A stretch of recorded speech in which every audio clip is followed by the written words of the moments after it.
Hello बच्चों। NEET के लिए सभी लोग आप लोग प्रिपेयर हो रहे हैं, घर पे मेहनत कर रहे हैं और अच्छे से मेहनत करिए। उसी मेहनत में किसी भी मेहनत का रिजल्ट तभी निकलता है जब उसमें अच्छे प्रयास किए जाएं, उसको बार बार प्रैक्टिस की जाए। तो जब तक प्रैक्टिस नहीं की जाएगी तब तक क्या है, उस मेहनत का रिजल्ट नहीं निकलता है। तो बच्चों, उसी श्रृंखला में हम लोग क्या अपनी टेस्ट सीरीज को स्टार्ट कर रहे हैं। तो बेटा, टेस्ट सीरीज तो पहले से चली रही थी, लेकिन आप सभी लोगों को पता है कि नया रिवाइज्ड जो सिलेबस हुआ है, अब उसके अकॉर्डिंग हम लोगों को टेस्ट सीरीज क्या है करानी है। तो 15 नवंबर से बच्चों एक नई प्रकार की टेस्ट सीरीज जो है शुरू की जा रही है, जो रिवाइज सिलेबस पे है, जो नीट 2024 के लिए बहुत इंपॉर्टेंट है। तो बेटा, ये टेस्ट आपके पूरे वीक चलेंगे। टेस्ट जो है बेटा ट्यूसडे से स्टार्ट होगा, मंडे तक होगा। टेस्ट क्या है, ट्यूसडे से स्टार्ट हो रहा है, आपका मंडे तक है बच्चा लोग। ट्यूसडे से, किसी भी ट्यूसडे से। तो ट्यूसडे से बेटा है क्या, जैसे इस टेस्ट में 3 प्रकार के टेस्ट हैं बेटा। देखिए, एक यस डीएस है, मतलब डेली टेस्ट सीरीज। एक यस ईटीएस है, मतलब जो ये डेली होगा उनका एक कंबाइंड टेस्ट। और एक बेटा हमने इसी वीक से शुरू कर दिया, मतलब आज से ही फुल सिलेबस टेस्ट सीरीज शुरू कर दिया। कि मतलब अब चूंकि क्या है, समय हम लोग के पास बहुत कम है, 5 महीने हम लोग के पास बचे हैं गिनकर। ठीक है भाई, नवंबर निकाल दो, मई निकाल दो, कुल गिनकर 5 महीने 150 दिन का चैलेंज है। 150 डे चैलेंज, यानी 150 दिन लगभग आपके पास हैं, इनमें आपको बेस्ट करना है। तो इसके लिए आपकी स्पीड अच्छी हो, आपकी प्रैक्टिस अच्छी हो। हमारे यहाँ के भी जो बच्चे पढ़ रहे हैं, आउटसाइडर भी जो बच्चे हैं, जो बाहर कहीं भी पढ़ रहे हैं, टेस्ट सीरीज को ज्वाइन कर रहे हैं और टेस्ट दे रहे हैं। तो बेटा, टेस्ट में आपका डेली टेस्ट है, 1 घंटे का टेस्ट है। जैसे ट्यूसडे को टेस्ट आपका क्या, बायोलॉजी को है। वेडनेसडे को आपका 1 घंटे का फिजिक्स है, फिर केमिस्ट्री है, फिर आपका फिजिक्स केमिस्ट्री है, फिर संडे को जो टेस्ट है बेटा आपका इन सारे टॉपिक का कंबाइंड का टेस्ट है, संडे को टेस्ट जो है। और फिर मंडे को जो है वीक में आपका 3 घंटे का फुल सिलेबस टेस्ट है, जिसमें 11 12 दोनों का कंबाइंड आएगा। उसकी भी प्रैक्टिस आप करते रहिए, क्योंकि अब रिवीजन के लिए क्या बहुत समय थोड़ी है, उसी में रिवाइज करते रहिए। जितना आप पढ़ चुके हैं, जैसे 50% सिलेबस पढ़ चुके हैं तो ठीक है। अब इसमें अगर बच्चे मान लीजिए दूर वाले तुम लोग हो, तो संडे और मंडे वाली टेस्ट सीरीज जरूर ज्वाइन करो। संडे को क्या है, आपका 3 घंटे का जो सिलेबस के अकॉर्डिंग हो रहा है वो 3 घंटे का फुल है, और मंडे को आपका फुल टेस्ट सीरीज है। तो 2 टेस्ट सीरीज दीजिए, जिससे आपका कल्याण हो और आप बहुत अच्छा कर सके। देखिए, जब आपकी स्पीड बनेगी तभी जाके कुछ अच्छा होगा, अगर स्पीड नहीं बनेगी तो आप नहीं कर पाएंगे। तो टेस्ट से क्या होता है, स्पीड बनती है। टेस्ट से अपनी गलतियां पता चलती हैं। टेस्ट से ये पता चलता है कि हम कितने पानी में हैं, हमारी मतलब अगर कहा जाए तो हमारी मेन औकात क्या है, टेस्ट सीरीज से ये पता चलता है। तो इसीलिए आपको ये टेस्ट देना ही होगा। ये टेस्ट ऑफलाइन है, मतलब आपको इसको हमारे सेंटर पे आके ही देना पड़ेगा, और ऑफलाइन देना ही पड़ेगा। तो ऑफलाइन से ही लाभ मिलेगा, नहीं तो बहुत बच्चे पिछले साल कहें कि हमने ऑनलाइन टेस्ट दिया। ठीक है, ऐसी बात नहीं, ऑनलाइन भी बहुत अच्छा टेस्ट है। तो सर स्पीड नहीं मेंटेन कर पाएंगे, नहीं तो ऑनलाइन दे रहे हैं, दीजिए, कोई बात नहीं, वो भी बहुत अच्छा है। ऑफलाइन टेस्ट का अपना एक आनंद होता है, क्योंकि भैया एक ऑफलाइन टेस्ट सीरीज ही आपका वहां पे पेन पेपर मोड पे होती है, तो आपको पता चलती है। तो ये आपको देना ही पड़ेगा। ठीक है, आपके लिए प्राइमरी है, तो कहीं से भी होते हैं तो 2 दिन जरूर निकालिए, संडे और मंडे वाला, कि गोरखपुर में आ सके, गुरुकुल पाठशाला में, और आके इस टेस्ट को दे सके। टेस्ट में 3 घंटा टेस्ट है, सिलेबस के अकॉर्डिंग है। सारा सिलेबस आपको आपके ग्रुप में गया भी है, और एक आपका फुल सिलेबस टेस्ट है जो मंडे को है। कल छठ की छुट्टी की वजह से फुल सिलेबस टेस्ट जो है आज से स्टार्ट हुआ है, मतलब आज स्टार्ट हुआ, पहला पेपर था। तो उसी पेपर का मैं डिस्कशन करने जा रहा हूं बच्चों। ठीक है, तो सभी लोग जो बताना था समझ गए हैं, बाकी बस अब आपको पढ़ना है। कैसे आपके जो प्रॉब्लम डाउट रह जा रहे हैं उसको हमको थोड़ा सा अच्छे से एक्सप्लेन करके आपको बताना है, ताकि आप उनमें अच्छा करें। तो आज का टेस्ट बेटा ये देखिए, टेस्ट में आज का जो टेस्ट है 21/11/2023 ट्यूसडे मंगलवार को फुल सिलेबस टेस्ट सीरीज है आपकी। मतलब इसमें पूरा है, पूरा 3 घंटे में 200 क्वेश्चन है, जिसमें सेक्शन ए सेक्शन बी दोनों है। ठीक है ना बच्चा लोग, चलिए शुरू किया जाए। आइए भैया पहला क्वेश्चन देख लीजिए आप लोग, स्क्रीन पे पहला क्वेश्चन है आपका। पहला क्वेश्चन करा, escape velocity of rocket of mass m which is the situated at the mid point of line joining two planets each of mass m at a distance r from each other. मतलब कहा जा रहा है कि escape velocity आपको बतानी है। ये देखिए, तो बेटा एस्केप वेलोसिटी क्या होती है, याद रखिए, किसी भी सरफेस से किसी ऑब्जेक्ट को अगर छोड़ना है, चाहे सरफेस हो चाहे पॉइंट हो, तो अगर उस पॉइंट पे टोटल एनर्जी 0 होती है तो वह पार्टिकल वहां से एस्केप कर जाता है। अर्थ सरफेस हो तो अर्थ सरफेस में, मान लीजिए अर्थ और मून के बीच में कोई पॉइंट हो, कहीं से भी अगर किसी ऑब्जेक्ट को छोड़ना है तो अगर उस पर्टिकुलर पॉइंट पे टोटल एनर्जी अगर 0 होती है तो इसका मतलब वो उस पॉइंट से क्या कर जाएगा, एस्केप कर जाएगा। तो कहा क्या जा रहा है, escape velocity of rocket of mass m at a mid point, ठीक है, मिड पॉइंट ऑफ 2 प्लैनेट्स। ये देखिए एक प्लैनेट m दिया गया है और एक प्लैनेट बेटा क्या दिया गया है, m दिया गया है। देखिए 2 प्लैनेट दिए गए हैं, ठीक है, 2 प्लैनेट यहां पे दिए गए हैं। तो जब 2 प्लैनेट दिए गए हैं तो इनका ये देखिए ये मिड पॉइंट है, क्या है ये इनका मिड पॉइंट है। मिड पॉइंट का मतलब r/2 डिस्टेंस, r/2 डिस्टेंस। यहां से हमको रॉकेट को क्या करना है, मतलब यहां से हमको प्लैनेट को क्या करना है, छोड़ना है। तो याद रखिएगा, जैसे ये सैटेलाइट अगर हमारा है तो ये जो मिड पॉइंट है, इस पर्टिकुलर पॉइंट पे टोटल एनर्जी सैटेलाइट की क्या होनी चाहिए, 0। तो टोटल एनर्जी मतलब इस पॉइंट पे, देखिए जब तक टोटल एनर्जी नहीं 0 होगी तब तक सैटेलाइट उस पॉइंट से प्रोजेक्ट नहीं कर पाएगा। यानी टोटल एनर्जी उस पर्टिकुलर पॉइंट पे, इस पॉइंट पे बेटा लोग क्या होनी चाहिए, 0। तो इस पॉइंट पे टोटल एनर्जी क्या हो जाएगा, हाफ mv² माइनस gm, देखिए ग्रेविटेशनल पोटेंशियल एनर्जी भी होगा और डिस्टेंस क्या होगी, r/2, ये 2 हो जाएगा। इसके कारण भी इस पर ग्रेविटेशनल पोटेंशियल एनर्जी होगा -2gm भाई कितना हो जाएगा, r=0। समझ गए ना बेटा, क्या होता कहीं भी जैसे अर्थ सरफेस से एस्केप करना होता तो वहां भी हम बाकी सारे प्लेनेट का जो होता है ग्रेविटेशनल पोटेंशियल एनर्जी उसको नेग्लेक्ट किया जाता है अर्थ सरफेस पे। यहाँ भी देखो सूरज चांद सितारे मतलब जितने भी और प्लेनेट हैं सबको नेग्लेक्ट किया गया है, केवल इन दोनों प्लेनेट को ही माना जा रहा है। इस पर्टिकुलर पॉइंट पे एस्केप वेलोसिटी तभी हो सकती है जब इस टोटल एनर्जी इस पॉइंट पे क्या है, 0 है। अब इस आधार पे पहले का आपका ऑप्शन जो होगा वह कौन सा होगा, v2√2 gm कितना हो जाएगा, r हो जाएगा। ठीक है ना बच्चा लोग, तो फर्स्ट का ए हो गया। ठीक, चलते हैं सेकंड वाले पे चलते हैं। आइए सेकंड वाला क्या कहा जा रहा है बच्चा लोग, सेकंड वाला कहा जा रहा है कि the coefficient of volume expansion of brass is इतना, then the fractional change in density for a 60 degree centigrade rise in temperature will be.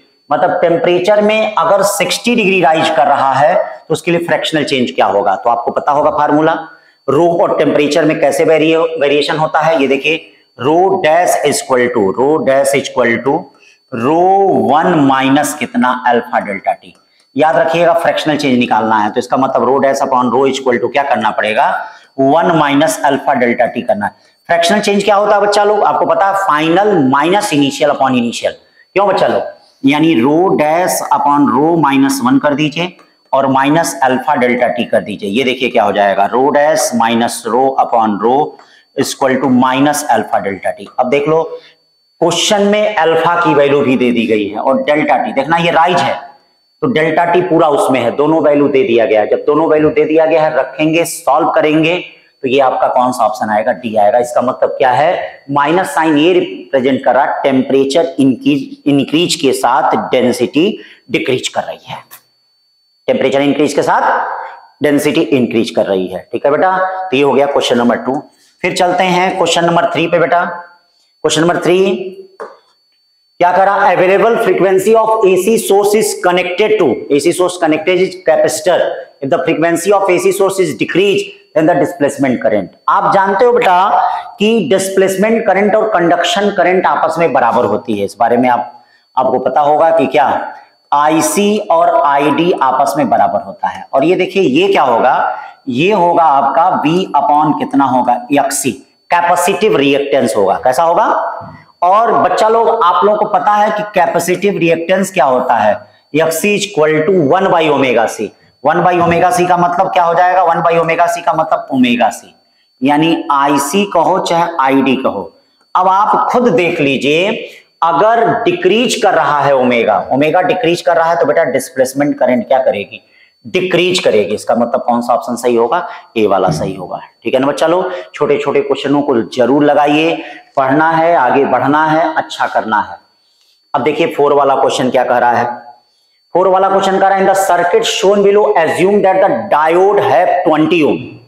मतलब एक डायोड, इस डायोड का कितना दे दिया गया बच्चा लोग? 20 ओम दे दिया गया है।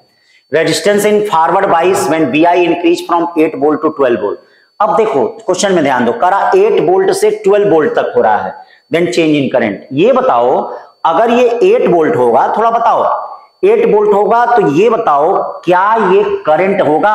अरे भैया पी जंक्शन रिवर्स बाइस्ड हो गया तो करंट तो देगा नहीं, तो इसका मतलब 12 वोल्ट पे ही करंट शो करेगा। कितने वोल्ट पे?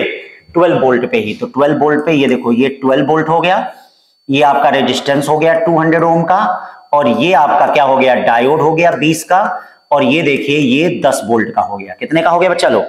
ये 10 वोल्ट का हो गया। ठीक है, अब देखो यहां से करंट के लिए क्या करते हो? Potential difference. 12 में से 10 गया, कितना बचा? 2 बचा, 2/220।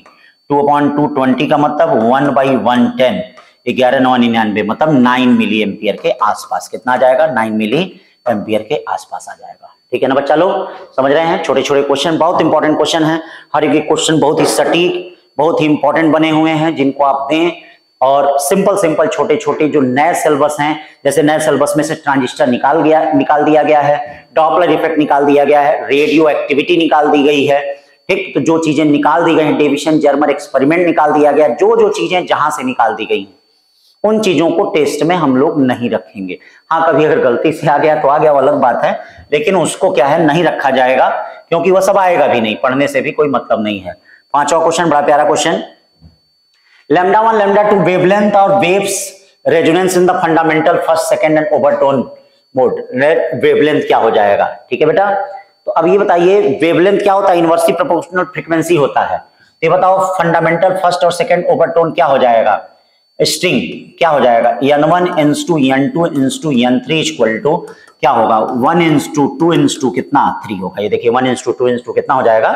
हाँ 3 हो जाएगा। 1 2 2 3 हो जाएगा। n1 n2 n2 n3 equal to 1 2 कितना हो जाएगा? 3 हो जाएगा। क्यों भैया? ये देखिए 1 2 3 वेवलेंथ क्या हो जाएगा? λ1 n2 λ2 n2 λ3। ये जानते हैं 1/n1 n2 1/n2 n2 1/n3 हो जाएगा बच्चा लोग। अब ये देख लीजिए 1/1 n2 1/2 n2 1/3, एलसीएम आ गया 6, ये देखिए 6 हो जाएगा, और ये क्या हो जाएगा? 3 हो जाएगा, 3 2 हो जाएगा। 6 × 3 × 2 आपका कौन सा ऑप्शन सही होगा? सी वाला। छोटे छोटे प्यारे प्यारे क्वेश्चन इसी तरह के आपको नीट में मिलेंगे। आपको जबरदस्त तैयार होना है बेटा। ठीक है, अगर आज से प्रैक्टिस नहीं करेंगे, टेस्ट नहीं देंगे, तो ये मत सोचिएगा कि आप क्या है 5 नवंबर को जाएंगे और पढ़ने से सिलेक्शन नहीं होता है, पढ़ने प्लस प्रैक्टिस से सिलेक्शन होता है।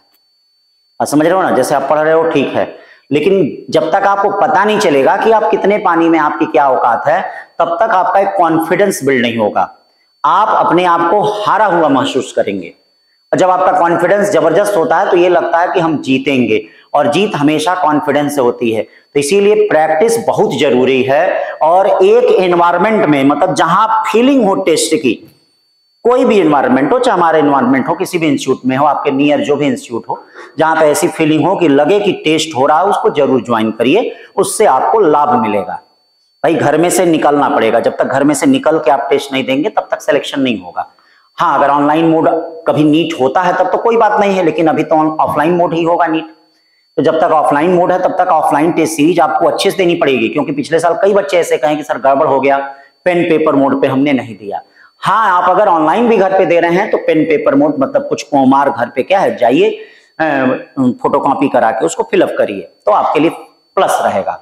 ठीक है, तो अब देखिए आइए 6 क्वेश्चन पे करते हैं। Statement first, ratio of gravitational potential on the surface and centre of hollow shell. तो आप जानते हैं हॉलो सेल के जो सरफेस पे पोटेंशियल होता है वही अंदर भी होता है। तो क्वेश्चन कर रहा है इनफाइनाइट, इसी तरह बकवास कर रहा है, इनफाइनाइट कहां होगा, गलत है।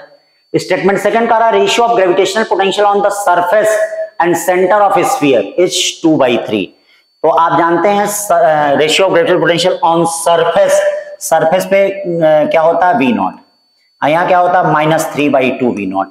जानते हैं आप लोग? तो ये बताइए सॉलिड स्फीयर के लिए, सॉलिड स्फीयर के लिए, हॉलो के लिए नहीं, सॉलिड स्फीयर के लिए चेंज हो जाता है। तो बताओ V0/3/2, V0 का मतलब क्या हो गया 2/3। इसका मतलब स्टेटमेंट सेकंड सही है, तो statement first incorrect, statement second is correct. कौन सा ऑप्शन होगा? सी वाला होगा। ठीक है, एक एक मिलाते रहिए। 7 क्वेश्चन पे चलते हैं। क्या कर रहा है? 7 क्वेश्चन कर रहा है short bar magnet, magnetic moment 0.15 joule पर टेस्ला। देखिए मैग्नेटिक मोमेंट क्या दिया गया है 0.15 जूल पर टेस्ला।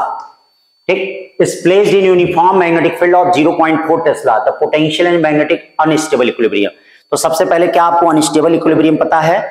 याद रखिए किसी भी मैग्नेट को 0 से 180 डिग्री तक अगर घुमाया जाता है तब जाके अनस्टेबल इक्विलिब्रियम होता है, मतलब 180 डिग्री पे जब रहता है, 0 डिग्री पे रहता है तो स्टेबल इक्विलिब्रियम। तो ये बताइए पोटेंशियल एनर्जी क्या हो जाएगी? Potential energy U equal to क्या हो जाएगा -mv क्या cos थीटा। ठीक है ना, अब थीटा क्या हो जाएगा जरा बता दो, -mv cos क्या 180 डिग्री। क्यों बच्चा लोग? या U equal to minus plus mv हो जाएगा। क्या हो जाएगा?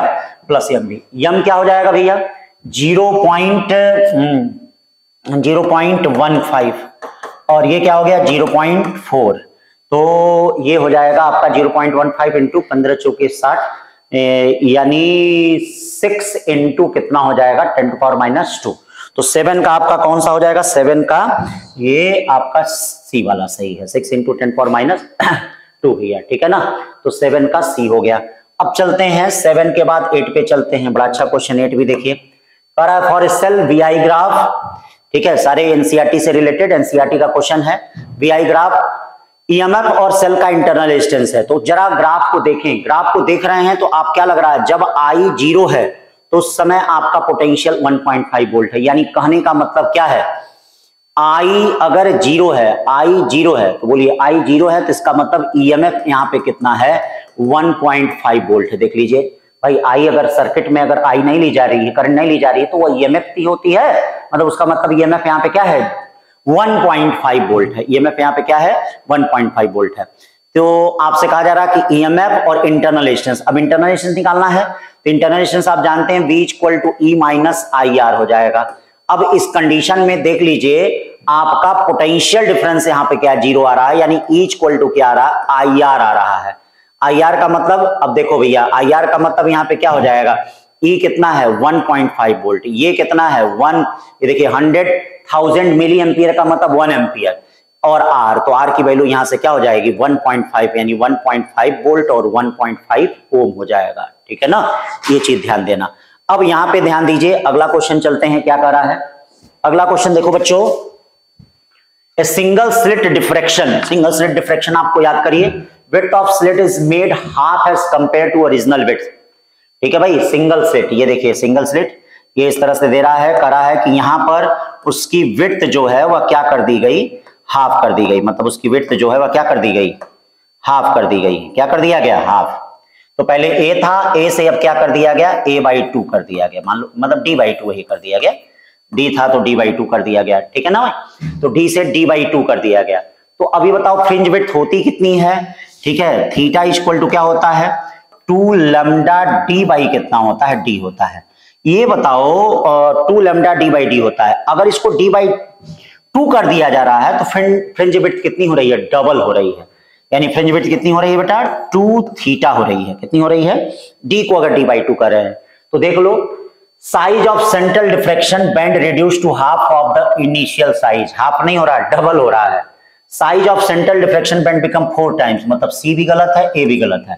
अब इंटेंसिटी पे क्या फर्क पड़ेगा, तो आप जानते हैं कि अगर डिफ्रैक्शन की विड्थ आधा हुई है तो उसके करस्पॉन्डिंग एम्पलीट्यूड भी आधा होता है। क्या होता है, मतलब जो बचा एम्पलीट्यूड भी हाफ हो जाएगा। तो जब एम्पलीट्यूड हाफ हो जाएगा, अगर D/2 हुआ तो उसके करस्पॉन्डिंग एम्पलीट्यूड भी क्या हो जाएगा A/2 हो जाएगा। और intensity directly proportional to A square होता है, बोलो होता है कि नहीं, होता है ना, intensity directly proportional to A square.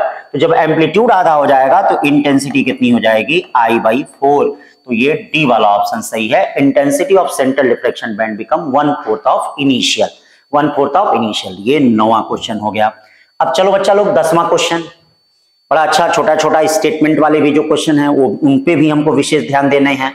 हाँ स्टेटमेंट वाले, जैसे पिछले साल कई बच्चे कहें सर स्टेटमेंट वाले क्वेश्चनों में दिक्कत होती, कहीं दिक्कत नहीं बेटा, इसके लिए कहीं बाहर से नहीं पढ़ने की जरूरत है, बस एनसीईआरटी पढ़ने की जरूरत है। जो दिया गया वह एनसीईआरटी में दिया गया है, एनसीईआरटी में करेंगे तो बहुत अच्छा करेंगे। और कहीं ऐसा नहीं कि उसके लिए कोई फालतू कोई अलग से पढ़ाई करनी है या इसके पुराने क्वेश्चन लगाने, नहीं ऐसा कुछ नहीं।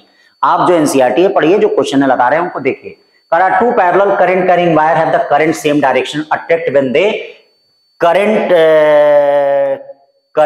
Parallel to each other. चलिए भाई देख लेते हैं, ये दो करंट कैरिंग वायर हैं, इनमें करंट सेम डायरेक्शन में है, तो देखिए अट्रैक्ट करते हैं कि नहीं। तो सबसे पहले आप राइट हैंड पाम रूल, इसमें करंट है तो इसके कारण यहां मैग्नेटिक फील्ड निकाल दीजिए। ये देखिए यहाँ पे मैग्नेटिक फील्ड ऐसे होगा, ये करंट है तो इसमें आप जानते ही हैं करंट अगर ऐसे है तो इसके कारण मैग्नेटिक फील्ड ऊपर, ये देखिए करंट ऐसे है तो इसके कारण मैग्नेटिक फील्ड क्या हो जाएगा, ऊपर हो जाएगा, ये देखिए ऊपर हो जाएगा।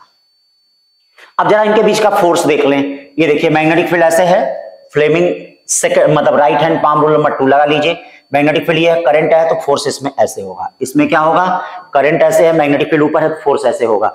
यानी पक्का है कि अगर दोनों में करंट का डायरेक्शन क्या है, ठीक है, सेम है, तो वह अट्रैक्ट कर रहे हैं, क्या कर रहे हैं, ठीक। रीजन क्या कर रहा है, if you hold conductor in right hand such that thumb points in direction of current, ठीक है, then fingers along the conductor to given direction of field in the light of above choose the most appropriate। देखिए यहां वही बात कर रहा है, मतलब रूल को ही जो हमने एक्सप्लेन किया उसको रीजन आर कह रहा है, तो असर्शन भी सही है, रीजन भी सही है, और रीजन उसका क्या है, करेक्ट एक्सप्लेनेशन भी है, करेक्ट क्या है, एक्सप्लेनेशन भी है। तो ये हो गया 10। अब चलते हैं 11 क्वेश्चन में, देखते हैं 11 क्वेश्चन इलेक्ट्रोमैग्नेटिक वेव से है। इलेक्ट्रोमैग्नेटिक वेव फ्रीक्वेंसी इतना 3 megahertz passes from vacuum into dielectric medium. आपको पता होना चाहिए कि अगर एक मीडियम से दूसरे मीडियम पे जाते हैं तो क्या नियत रहती है, बोलिए मेरे साथ, फ्रीक्वेंसी क्या। तो पहली चीज भैया फ्रीक्वेंसी में कोई चेंज नहीं होगा, यानी फ्रीक्वेंसी रिमेन्स सेम, ठीक है। अब ए भी ऑप्शन है, सी भी है, डी भी है। वेवलेंथ, वेवलेंथ क्या हो जाता है, lambda dash equal to lambda by क्या हो जाता है, म्यू। रिफ्रैक्टिव इंडेक्स क्या होता है, पता करिए भैया, रिफ्रैक्टिव इंडेक्स क्या होता है, जरा ध्यान दीजिए।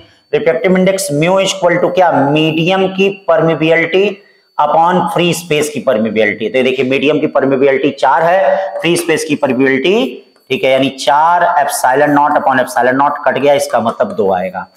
यानी लैम्डा कितना है, ये देखो लैम्डा कितना है, कुछ दिया है लैम्डा उम्डा नहीं, तो लैम्डा अपॉन 2 मतलब वेवलेंथ हाफ हो जाएगा और फ्रीक्वेंसी रिमेन सेम, फ्रीक्वेंसी क्या रहेगी, कांस्टेंट रहेगी, ठीक है ना बच्चा लोग। 11 के बाद चलते हैं 12 क्वेश्चन क्या कह रहा है भैया, the ratio of minimum wavelength of बामर and Paschen series.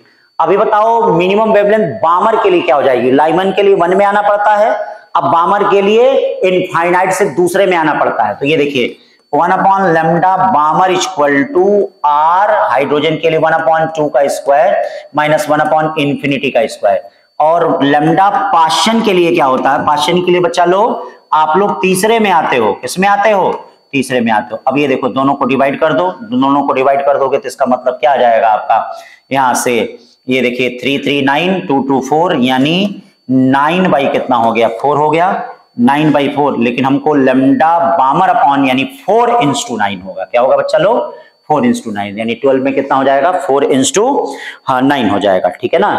तो 4:9, ठीक। इसके बाद चलते हैं 13, the moment of inertia solid sphere about its diameter. सबको पता होगा डायमीटर या सेंटर ऑफ मास के through moment of inertia 2/5 mr², 2/5 क्या, mr², ठीक है। 13 का क्या, 2/5 mr²। 14 चलते हैं, 14 बड़ा प्यारा क्वेश्चन है, आ सकता है नीट में भाई, एकदम जबरदस्त क्वेश्चन है, ध्यान से देखिए। 14 क्या कर रहा है, स्ट्रेस स्ट्रेन कर्व, देखना स्ट्रेन स्ट्रेस कर्व दिया है, स्ट्रेस स्ट्रेन का स्लोप जो होता है यंग मॉडुलस के बराबर है, लेकिन अगर स्ट्रेन स्ट्रेस कर्व होगा तो यहां पे क्या हो जाएगा, स्लोप जो है tan theta equal to 1/y हो जाएगा, 1/, क्या हो जाएगा, किसका, स्ट्रेन और किसका बच्चा लोग, स्ट्रेस कर्व का, किसका, स्ट्रेन और स्ट्रेस कर्व का। तो स्ट्रेन और स्ट्रेस कर्व का tan थीटा कितना होता है, 1/y होता है, कितना होता है बच्चा लोग, 1/y। तो अब देख लो क्या हो जाएगा, स्लोप किसका, स्लोप a का अपॉन स्लोप b का इक्वल टू क्या होगा, yb अपॉन y। बात को समझना चाह रहे हैं ना हमारे, yb अपॉन y होगा, yb अपॉन y होगा। तो स्लोप a का कितना हो जाएगा, जरा देखिए स्लोप a का कितना होगा, tan 60 डिग्री, और इसका स्लोप कितना होगा tan 30 डिग्री, tan 60 √3 और ये 1/√3। इसका मतलब क्या हो जाएगा YB equal to 3YA, YB equal to 3YA। ये आपका रहा सी ऑप्शन रहा, ठीक है ना। तो ये हो गया आपका। एक यहां देखना स्ट्रेस कर्व दिया है, यही सब क्वेश्चन क्या है कंफ्यूज करते हैं जल्दबाजी में बच्चे, और खास करके अच्छे बच्चों का गलत होता है, ठीक है भाई, पढ़ने वाले बच्चों का गलत होता है ये सब क्वेश्चन। अब जो आपके सीनियर बताए हैं उन्हीं सभी से हम लोगों ने सीखा है बेटा, तो सतर्क रहें, थोड़ा सतर्क रहेंगे तो आपके लिए अच्छा रहेगा, क्योंकि छोटे क्वेश्चन ही गड़बड़ करते हैं। अब आइए बेटा, ये देखिए कैलोरीमेट्री का क्वेश्चन है। पूरे फिजिक्स के हर चैप्टर के सिलेबस को कवर करने की कोशिश किया गया है। अभी जैसे नीट का बनता है उस पैटर्न पे तो नहीं, मतलब चैप्टर हर चैप्टर कवर किया जा रहा है। जैसे नीट में क्या होता है, मैकेनिक्स पे ज्यादा ध्यान देता है, मॉडर्न पे ज्यादा ध्यान देता है, उन सब चीजों को फॉलो किया जा रहा है, लेकिन मैक्सिमम ये फॉलो किया जा रहा है कि हर चैप्टर का कोई कॉन्सेप्ट छूटे ना। हाँ, हर चैप्टर मतलब जितने टेस्ट हम लोग कराएं, बहुत टेस्ट होने वाले हैं, बहुत, जैसे अभी तक देखो बेटा जो भी क्लास के बच्चे 139 टेस्ट हो चुके हैं अभी तक, सिंगल और क्या है पूरे टेस्ट लेकर। तो जितने भी हैं हर दिन टेस्ट हो रहा है, बच्चों में काफी सुधार भी हो रहा है, बच्चे अच्छा भी कर रहे हैं, लड़ रहे हैं, अपना भिड़ रहे हैं बेटा, हर क्वेश्चनों से भिड़ रहे हैं, जो लड़ेगा भिड़ेगा वही जीतेगा। तो उस हिसाब से क्या यहाँ पे काफी ज्यादा टेस्ट हो रहे हैं, तो टेस्ट को ज्वाइन करें, हर टेस्ट को ध्यान दें। 100 gram of ice 0 degree centigrade mix with the 100 gram of water 80 degree centigrade. ये देखिए 80 डिग्री सेंटीग्रेड और the final temperature of mixture का रहा है, यानी मिक्सचर का फाइनल टेम्परेचर क्या होगा। तो बेटा मिक्सचर का फाइनल टेम्परेचर निकालने के लिए सबसे पहली चीज ये बताइए, यहां पर क्या चीजें हो रही हैं। मान लीजिए फाइनल टेम्परेचर मिक्सचर का क्या T मान लेते हैं, ठीक है। तो हीट गिवन बाई हम वाटर देख लेते हैं, मतलब हीट देगा कौन भैया, जो गर्म चीज होती है वही हीट देती है, ठंडी चीज तो कभी हीट नहीं दे पाती है। हीट गिवन बाई, आप जानते हैं heat flow from our higher temperature to lower temperature, और बिना किसी मशीन के लोअर से हायर में नहीं जा सकता है। तो हीट गिवन बाई, ये देखिए हीट गिवन बाई, ध्यान दीजिएगा, हीट गिवन बाई क्या water equal to heat taken by कौन, हीट टेकन बाई, ठीक है कौन, आइस। चलिए अब हीट गिवन बाई वाटर क्या हो जाएगा बेटा, ms डेल्टा थीटा हो जाएगा। किसका, वाटर का, सब कुछ वाटर का, याद रखिएगा वाटर का। यहां क्या हो जाएगा बेटा यम, ठीक है, ये ध्यान दीजिएगा। लेटेंट हीट ऑफ फ्यूजन भी दिया है, बड़ा अच्छा कर रहा है, यम और लेटेंट हीट ऑफ फ्यूजन, ठीक है ना, ये और प्लस यम, ठीक है, वाटर, ये क्या दे रहा है हीट टेकन बाई आइस, तो यम आइस का भी दिया है, यस वाटर दिया है, डेल्टा थीटा, ये देख लीजिए यम कितना है 100 है, ठीक है, सब में 100 समान है, तो यम सबका हम कट कर दे रहे हैं। यस वाटर 1 है, डेल्टा थीटा कितना होगा बेटा 80 - T होगा, तो कॉमन टेम्परेचर। लेटेंट हीट मान लेते हैं 80, ये भी वाटर का स्पेसिफिक कैपेसिटी 1 आएगा, और ये कितना आ जाएगा बेटा T माइनस कितना आ जाएगा 0 आ जाएगा। अब देखते हैं क्या होता है बेटा इसमें 80 - T इक्वल टू क्या होता है 80 + T, ये देखिए 80 कट गया, यानी 2T इक्वल टू 0, यानी T इक्वल टू क्या हो गया, मतलब फाइनल टेम्परेचर 0 डिग्री सेंटीग्रेड, मतलब बर्फ क्या करेगा उस पानी को अपने में ही मिला लेगा, ठीक है। फाइनल टेम्परेचर जो बर्फ का आइस का जो टेम्परेचर होगा उसी में आपका मिल जाएगा, ठीक है ना, कन्वर्ट तो होगा वह बर्फ में पानी में, लेकिन उस पानी का जो टेम्परेचर होगा वह कितना रहेगा 0 डिग्री सेंटीग्रेड ही होगा। तो इसमें कौन सा ऑप्शन है, काफी इंपॉर्टेंट क्वेश्चन है, ध्यान दीजिएगा, ठीक है ना। हाँ 15 के बाद 16 चलते हैं बच्चा लोग। 16 देखते हैं क्या दिया है, piston is slowly pushed into closed metal cylinder containing आइड, देखिए स्लोली, ये लाइन ध्यान दीजिएगा, स्लोली, ठीक है, क्या किया जा रहा है, पुश किया जा रहा है। तो इसका मतलब कौन सा प्रोसेस है, आइसोथर्मल प्रोसेस, और आइसोथर्मल प्रोसेस में टेम्परेचर कांस्टेंट होता है, टेम्परेचर कांस्टेंट होता है, बॉयल्स लॉ का यूज होता है, किसका यूज होता है बॉयल्स लॉ। तो बच्चों बॉयल्स लॉ का यूज होता है, बॉयल्स लॉ में क्या होता है P इनवर्सली प्रोपोर्शनल टू कितना, P inversely proportional to V। देख लो अब क्या हो रहा है, ठीक है, क्लोज कर रहे हैं तो वॉल्यूम घट रहा है, तो वॉल्यूम घटेगा तो प्रेशर क्या होगा बढ़ेगा। ऐसे एक एक लाइन के कॉन्सेप्ट बेटा ऐसे ही नीट में आते हैं, दूसरे लाइन का यूज ही नहीं करना, लेकिन कब करोगे जब पढ़ोगे, पढ़ोगे नहीं क्वेश्चन की प्रैक्टिस करोगे। अब हर वीक बेटा फिजिक्स के कम से कम आपको 200 क्वेश्चन मिल रहे हैं, ठीक है, बताइए, मतलब एक महीने में 800 क्वेश्चन, मतलब फिजिक्स का एक वीक में 4 टेस्ट है, 2 सिंगल, 1 होल और एक मतलब 3 सिलेबस के अकॉर्डिंग, एक आपका फुल टेस्ट, यानी फिजिक्स के आपके हर वीक में कितने क्वेश्चन मिल रहे हैं 200। एक महीने में कितने 800, और 5 महीने में कम से कम 4000 क्वेश्चन, और 4000 क्वेश्चन ढंग के दिए जा रहे हैं ताकि आपके सिलेबस को कवर करे, और उन 4000 के क्वेश्चनों में से पक्का है आपका 45 क्वेश्चन मिलना ही मिलना है, कोई रोक नहीं सकता है। तो टेस्ट सीरीज ज्वाइन करें, टेस्ट सीरीज को देखें, लगाएं, सब कुछ अच्छा होगा। ठीक है, आपकी हार में जो चीजें बाधक हुई हैं वो अच्छा बनेंगी। An LR series circuit, resistance is R and inductive reactance XL equal to 3R। Capacitive is added in circuit, तो कैपेसिटिव जब एडेड करेंगे तो LCR हो जाएगा। ठीक है, करा है ratio of initial and final power factor, तो final power factor cos phi क्या हो जाएगा जरा बताइए। cos फाई, ये देखिए जब cos phi equal to R by Z, Z का मतलब XL माइनस XC का whole square plus R square.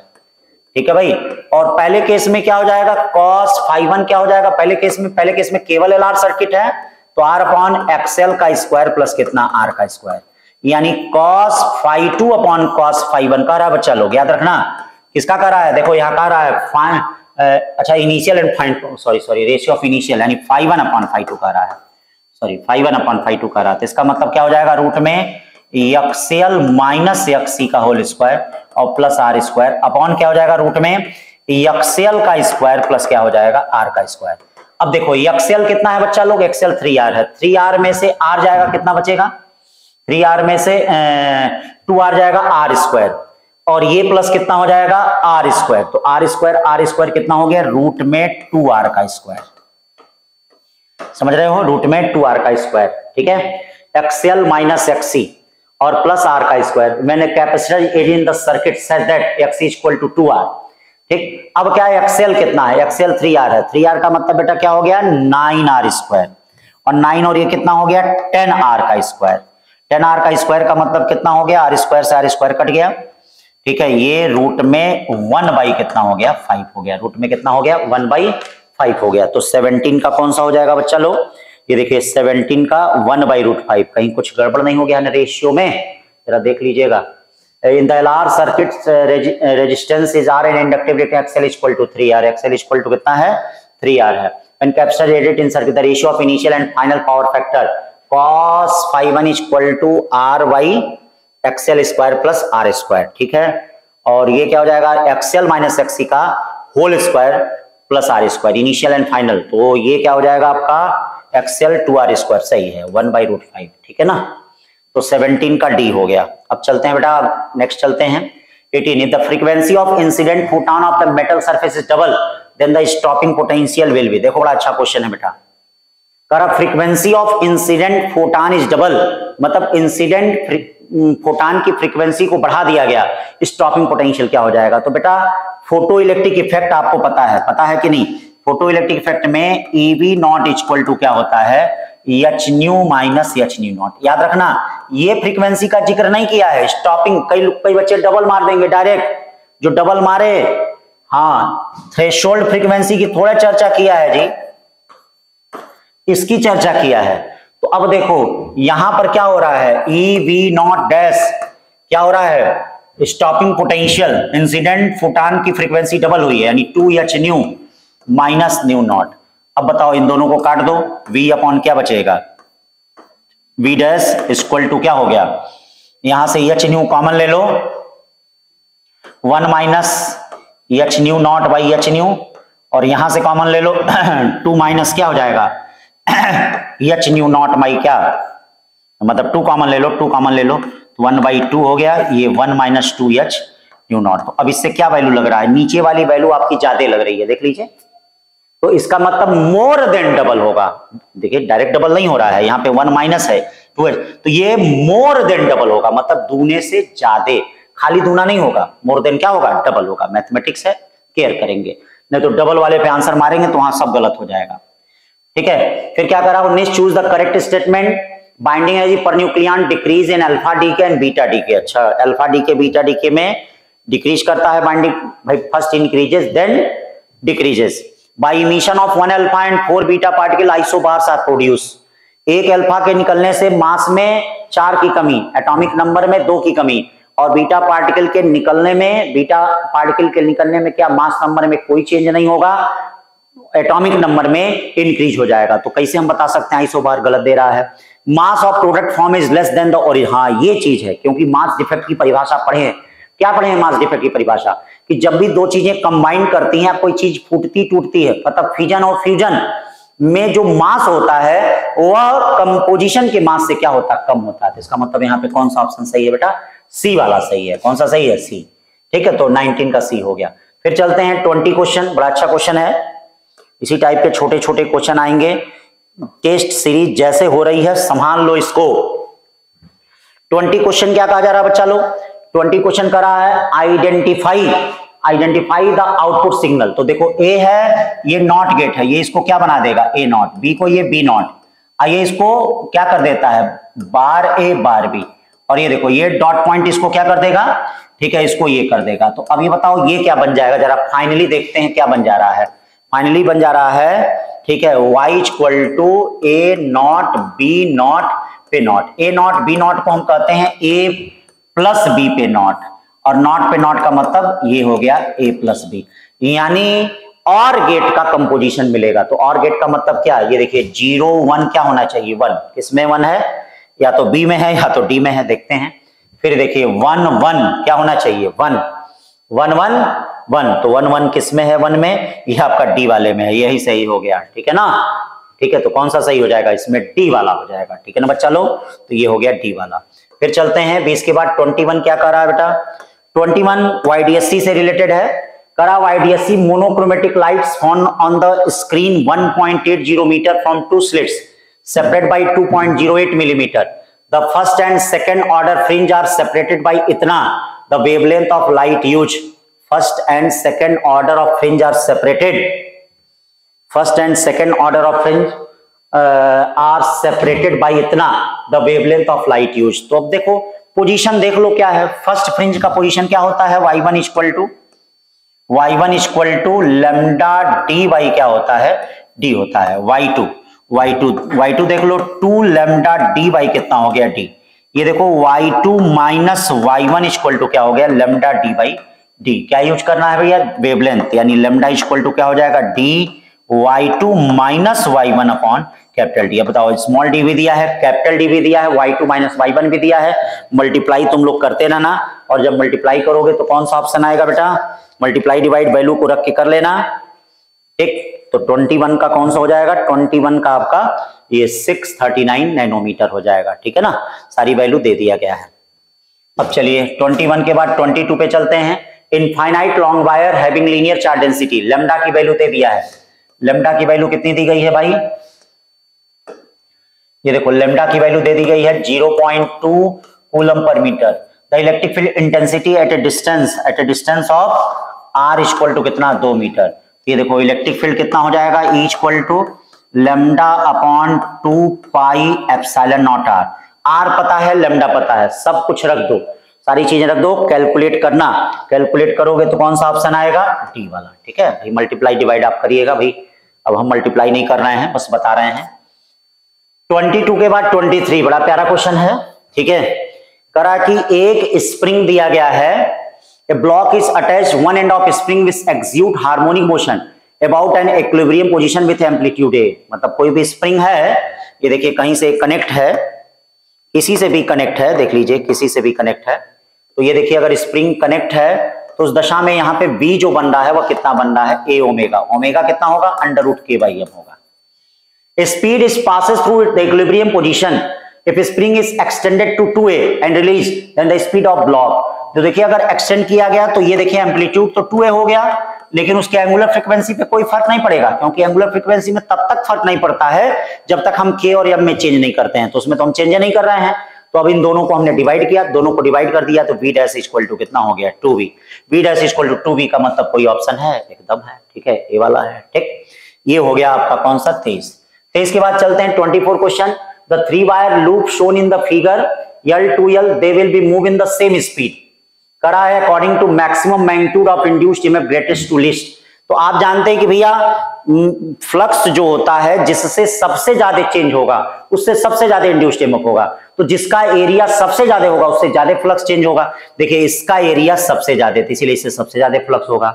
जब ये एंटर करेगा तो इसका एरिया कम है, तो इससे कम फ्लक्स होगा। ये एंटर करेगा तो इसका एरिया में चेंज जो है वो काफी कम होगा, तो इसीलिए कौन सा होगा, E3 is greater than E2 is greater than क्या, E1। E3 is greater than E2 is greater than E1। ठीक, 25वां क्वेश्चन देख लीजिए, बड़ा प्यारा क्वेश्चन है। 25वां क्वेश्चन कहा जा रहा है भैया कि चार्ज Q और 2Q है, मास लेकिन समान है, तो कह रहा है अल्फा बीटा पे क्या फर्क पड़ेगा। तो आप कूलम्स लॉ जानते हैं, इसके कारण इस पे जितना फोर्स लगता है, कितना लगता है, K2Q अपॉन R स्क्वायर। इसके कारण इस पे जितना फोर्स लगता है electrostatic force, K2Q by R square. आप देख रहे हैं कि दोनों पे इलेक्ट्रोस्टैटिक फोर्स समान है। ठीक है, तो भाई म्यूचुअली अट्रैक्टिव रिपल्सिव फोर्स होता है ना, जितना ये इस पे फोर्स लगाता है बच्चा उतना ही ये इस पे फोर्स लगाता है, तो दोनों पे कूलम फोर्स जो है आपस में क्या है, समान है। तो जब दोनों पे कूलम फोर्स आपस में समान है तो इसका मतलब ये जो एंगल होंगे, मतलब ये एंगल क्या है, आपस में इक्वल होंगे। क्यों, क्योंकि उनके मास इक्वल है। हाँ, अगर किसी का मास ज्यादा होता तो भैया वो वाला एंगल कम होता। तो यहाँ पे अल्फा और बीटा दोनों आपस में क्या होंगे, बराबर होंगे। ये चीज ध्यान देना कि ये जो एंगल होते हैं वो इनके मास पे डिपेंड करते हैं, ना कि इनके चार्ज पे डिपेंड करते हैं। क्योंकि चार्ज पे डिपेंड कैसे करेंगे, जितना इसके कारण इस पे फोर्स होगा उतना इसके कारण इस पे फोर्स होगा। कौन, इलेक्ट्रोस्टैटिक्स। तो ये इनके मास पे डिपेंड करते हैं, और मास क्वेश्चन में करा समान है, तो इसीलिए कौन सा होगा, अल्फा और बीटा आपस में बराबर होगा। फिर आते हैं 26वां क्वेश्चन, बड़ा प्यारा क्वेश्चन भैया। 26 क्वेश्चन क्या कर रहा है, the trajectory of stone that has been launched ground as shown in the figure given below, it flies just over the wall and lands 30 metre the wall in 1 second. मतलब ये देखें यहां पर 30 मीटर जो है 1 सेकेंड में आ रहा है। कितने सेकेंड में, if the time of flight of stone is 8 second then its projection velocity. तो देखो बड़ी अच्छी चीज कह दिया है कि मतलब प्रोजेक्शन वेलोसिटी कह रहा है, देन इट्स प्रोजेक्शन वेलोसिटी, मतलब पता नहीं कहां से प्रोजेक्शन हुआ है, यहां से आओ चलो मान लेते हैं। तो हम क्या कर दे रहे हैं, अगर ux निकाल दें और uy निकाल दें तो भैया बल्ले बल्ले प्रोजेक्शन वेलोसिटी हमारी निकल जाएगी। तो ये बताओ ux कैसे निकल सकता है। आप जानते हैं कि पूरे प्रोजेक्टाइल मोशन के दौरान ux हमेशा कांस्टेंट रहता है कि नहीं। यहां देखिए यहां कितना होगा, ये ux होगा, और ux इक्वल टू होता कितना है बेटा, ux इक्वल टू कितना हो जाएगा, ये देखिए horizontal velocity equal to horizontal velocity into time. बड़ा अच्छा दे दिया है, यहां से यहां तक का 1 सेकंड का टाइम भी दे दिया है। तो देखो पहला चीज हम क्या करें बच्चा लोग, पहला चीज हम क्या करें, पहला हम करते हैं ux इक्वल टू, हम जरा कर लेते हैं x इंटू टी। ux क्या होगा, x कितना है 30, t कितना है 1, ये देखिए 30 मीटर पर सेकंड हो जाएगा। ये देखिए 30 मीटर पर सेकंड निकल गया। अब हमको जरूरत किसकी है, ui की। तो ui देखो टाइम ऑफ फ्लाइट पूरी जर्नी का 8 सेकंड दे दिया है, देख लो। और आप जानते हैं कि टाइम ऑफ फ्लाइट पे वर्टिकल कंपोनेंट केवल डिपेंड करता है। कौन सा डिपेंड करता है, वर्टिकल कंपोनेंट। तो बच्चा लोग t इक्वल टू क्या होगा, 2ui बाई जी। बोले भाई टाइम ऑफ फ्लाइट 8 हो गया, ये 2 हो गया, ui g का मतलब 10 हो गया, इसका मतलब क्या हो जाएगा, ui इक्वल टू 40 मीटर पर सेकंड। अब बताइए नेट वेलोसिटी क्या हो जाएगी, बताइए नेट वेलोसिटी है तो होगी, net velocity v equal to root में ux का स्क्वायर और प्लस ui का स्क्वायर। तो 4 4 3 9 25, 4 4 3 कितना हो जा रहा है, 16 3 3 25, 25 कितना आ रहा है, ux का स्क्वायर, ये कितना हो जाएगा 3 3 900, और ये कितना हो जाएगा 1600। तो 1600 रूट में कितना हो गया 2500, 2500 का मतलब 50 मीटर पर सेकंड, कितना हो जाएगा 50 मीटर पर सेकंड। ठीक है ना बच्चा लोग, समझिए ध्यान दीजिए, अच्छे question. 27 question, the equivalent capacitance of arrangement shown in the figure 3 epsilon naught a by d, the value of K3। ठीक है, क्लास में हो रहा था, कई बच्चों ने कहा था भाई गलत क्वेश्चन दिया है, देख लेते हैं गलत है कि सही है। हमने कहा था भाई क्वेश्चन दो, बाद में देखा जाएगा। तो ये पहले बताओ, ये तीनों कैपेसिटर किस में दिए गए हैं, सीरीज में दिए गए हैं, पैरेलल में दिए गए हैं। ध्यान दीजिएगा, तीनों कैपेसिटर किस में दिए गए हैं, सीरीज में दिए गए हैं। ये देखिए K1 K2 और K3 ये किस में दिए गए हैं, सीरीज में।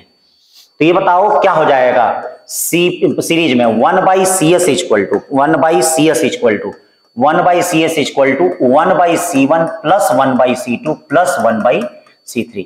1 बाई CS कितना है 3 epsilon naught a by d, और ये देखिए क्या है, ये क्या हो जाएगा, ये ये हो जाएगा 2, इसकी डिस्टेंस d/3 है तो ये 6 हो जाएगा, 6 एप्सिलॉन नॉट a बाई कितना हो जाएगा d। इसका कितना है 3 कितना हो जाएगा 9 epsilon naught a by d, और प्लस इसका कितना हो जाएगा k3 epsilon naught a by कितना d/3 भी आएगा, यहाँ पे क्या आएगा d/3 भी आएगा, ये देख लो d/3 भी आएगा। ठीक, देखते हैं क्या है भाई, उसमें डिस्टेंस में d/3 भी तो आएगा। तो अब क्या है यहाँ पे, ये देखिए d/एप्सिलॉन सब में से कट गया तो क्या बचा 1/3 equal to 1/6 plus 1/9 plus 1/3 k3 बचा। ठीक है ना भाई, ये देखिएगा 1/3 इक्वल टू 1/6 प्लस 1/9 प्लस 1/3, तो 1/cs कितना हो गया 3 epsilon naught a by d है, बाकी चीजें d/6 d/a, तो 1/6 देख लो 1/3 इक्वल टू यहाँ पे क्या जाएगा 1/6 प्लस 1/9, एलसीएम ले लो। कितना एलसीएम आया, एक मिनट रुक जाओ, कितना 1/3 सॉल्व करो, एक मिनट 1/3 के इक्वल टू 1/3 छोटा कर दिया सबको, एक से काट दिया जाए, 1 प्लस 3 से सब में मल्टीप्लाई कर दिया जाए, डिवाइड कर दिया जाए, तो 1 प्लस या 3 से सब में मल्टीप्लाई कर दिया जाए 1 इक्वल टू 1/2 और प्लस 1/3 प्लस 1/k। अब देखो ये कितना हो गया 3 दूनी 6 5/6 और 1 में से 5/6 गया 1/6, हाँ गड़बड़ हो जा रहा है क्या, ये देखिए ये आ गया 1 इक्वल टू 5 कितना 6 और प्लस क्या हो गया 1/k, 1 में से 5/6 गया कितना जा रहा है 1/6 इक्वल टू 1/k, तो k की वैल्यू 6 आ रही है, k की वैल्यू क्या आ रही है, अब 6 ऑप्शन में नहीं है, तो 6 ऑप्शन में नहीं है तो भैया इसको क्या कर दिया जाएगा, ठीक है यहाँ पे बोनस कर दिया गया। ठीक है ना बच्चा लोग, तो नहीं है तो उसको ध्यान दे दीजिए, ठीक इसको बोनस कर दिया जाएगा, चलिए कोई बात नहीं। अब 28 क्वेश्चन देखिए, match following first and column second and select the correct answer from the option given below. ठीक है, एक आ रहा है an object placed at centre of curvature before A concave mirror. तो मैग्निफिकेशन आप जानते हैं, मिरर का मैग्निफिकेशन कितना होता है, आप सभी लोगों को पता है मिरर का मैग्निफिकेशन जो होता है m इक्वल टू क्या है, m इक्वल टू क्या है I/O इक्वल टू -v/u होता है। और मिरर के केस में देखिए, कॉनकेव मिरर के केस में क्या होता है, कॉनकेव मिरर्स के केस में जरा इमेज का फॉर्मेशन देख लें। कॉनकेव मिरर के केस में 5 रियल इमेज बनती है, 1 वर्चुअल बनती है, और कॉन्वेक्स मिरर में दोनों वर्चुअल बनती है। ठीक है, तो अगर मान लीजिए object placed at the centre of curvature before concave mirror, तो भैया इसका मैग्निफिकेशन कितना होता है, सेंटर ऑफ कर्वेचर पे रखा गया है एट द सेंटर ऑफ, तो सेंटर ऑफ कर्वेचर पे रखा जाता है तो भैया सेंटर ऑफ कर्वेचर पे बनता है, तो इसका मतलब ए का क्या होगा मैग्निफिकेशन इसका -1 होगा, उल्टा बन रहा है। प्लेस्ड एट फोकस पे रखा होता है तो इनफाइनाइट पे बनता है, तो बी का कौन सा होगा P। और object place centre of curvature convex mirror, तो कॉन्वेक्स मिरर के केस में बच्चा लोग क्या होता है इरेक्ट इमेज और वर्चुअल इमेज बनती है। तो इरेक्ट इमेज के केस में मैग्निफिकेशन इसका जो होता है वह क्या होता है लेस देन +1 होता है। तो लेस देन +1 कौन रिप्रेजेंट कर रहा है, यहां देखिए मैग्निफिकेशन +1 रिप्रेजेंट कर रहा है, तो Q तो होगा नहीं, मैग्निफिकेशन इज 0.33, तो 0.33 क्या 1 से कम है कि नहीं, तो जब 0.3 1 से कम है तो C का कौन सा होगा, यस। अब देख लीजिए कौन है, A का P, A का R, B का P, C का यस, तो ये वाला ऑप्शन होगा। बस कुछ नहीं है, बस आपको कहां कहां इमेज बन रहा है ये ध्यान दें। ठीक है, तो फिर से एक बार मेरे साथ बोलेंगे, कॉनकेव मिरर में 5 रियल का मैग्निफिकेशन लेस देन -1 होता है, एक वर्चुअल बनता। कॉन्वेक्स मिरर में दोनों वर्चुअल इमेज बनते हैं और दोनों के मैग्निफिकेशन लेस देन +1 और लेस देन +1 होते हैं। ठीक है ना, तो ये सब चीजों को ध्यान रखें, कहीं गलती नहीं होगा, अगले विजेता आप ही हैं। ठीक है, चलिए भाई ये देखिए करा मोमेंटम P, एरिया है, time T are taken as fundament, then the dimension formula of energy. अब देख लो एनर्जी सबकी वैल्यू रख लो, डायमेंशन की वैल्यू रख लो, जिसका ml2 T पावर -2 आ रहा वही ऑप्शन होगा। P मोमेंटम है, चलो यहां शुरू करते हैं। P मोमेंटम का क्या होगा ml_t-1। ठीक है, A कितना है एरिया L2 और T कितना हो गया T कितना हो गया, ये देखो हाफ हो गया, ये हाफ हो गया, ये हाफ हो गया, L2 हो गया और T हो गया। तो क्या एनर्जी आ रहा है, नहीं आ रहा है, तो इसका मतलब पी यहाँ पे साफ सुथरा होना चाहिए, ठीक है। कोई भी एक लगा लो, हाँ कोई भी एक कर लो, तुम लोग कैलकुलेशन करना, हम कैलकुलेशन नहीं कर रहे हैं। तो अब हम जो अब सी वाले में कर लेते हैं। ये देखो पी कितना हो गया, M L T minus one, area क्या हो गया, एल स्क्वायर का मतलब एल हो गया, और ये टी पावर माइनस वन। तो ये देखिए याद तो जा रहा है, M L two T power minus two. कौन सा ऑप्शन सही है, सी वाला, ठीक है ना बच्चा लोग। ठीक, इस तरह के ऑप्शन चेक करने वाले बहुत आते हैं। ये देखिए इलेक्ट्रोमैग्नेटिक वेव से हर चैप्टर को कवर करने की कोशिश किया गया है, ताकि हर चैप्टर से रिलेटेड क्वेश्चनों को ध्यान दें आप, ठीक है ना। तो ये देखो इलेक्ट्रोमैग्नेटिक वेव से करा फ्रीक्वेंसी बताओ और साथ में इलेक्ट्रिक फील्ड भी बताओ।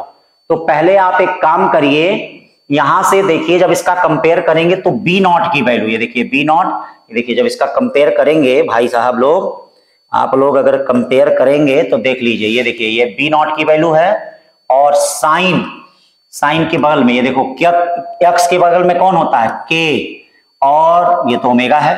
तो यहां देखो के कितना हो जाएगा, के कितना हो जाएगा, 3.25 हो जाएगा, ठीक है ना। Frequency and peak value of electric field पूछा जा रहा है, तो peak value of electric field कितना हो जाएगा, देख लीजिए, C equal to E not upon B not होता है।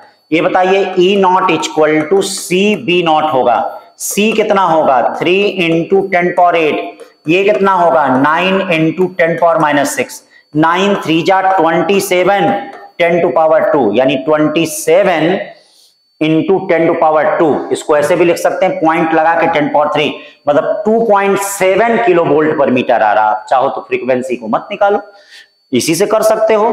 फ्रीक्वेंसी भी आप जैसे C equal to omega by कितना करना पड़ेगा, के करना पड़ेगा, ठीक है। आप चाहे तो इससे फ्रीक्वेंसी निकाल सकते हैं, नहीं तो देख लीजिए कई ऑप्शन है, इसको टिक कर दीजिए। तो कौन सा ऑप्शन सही है, सी वाला। फिर 30 के बाद चलते हैं 31, ठीक है। क्या करा भैया, 31 करा है, statement first, in adiabatic expansion temperature of gas always decrease.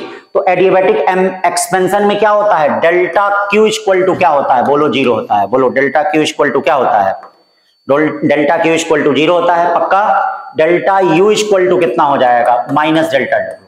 और ये बताइए एक्सपेंशन है, वॉल्यूम इंक्रीज करता है, वॉल्यूम अगर इंक्रीज करेगा तो वर्क क्या होगा, पॉजिटिव, और वर्क यहां अगर पॉजिटिव रखेंगे तो डेल्टा यू क्या आएगा, माइनस डब्ल्यू।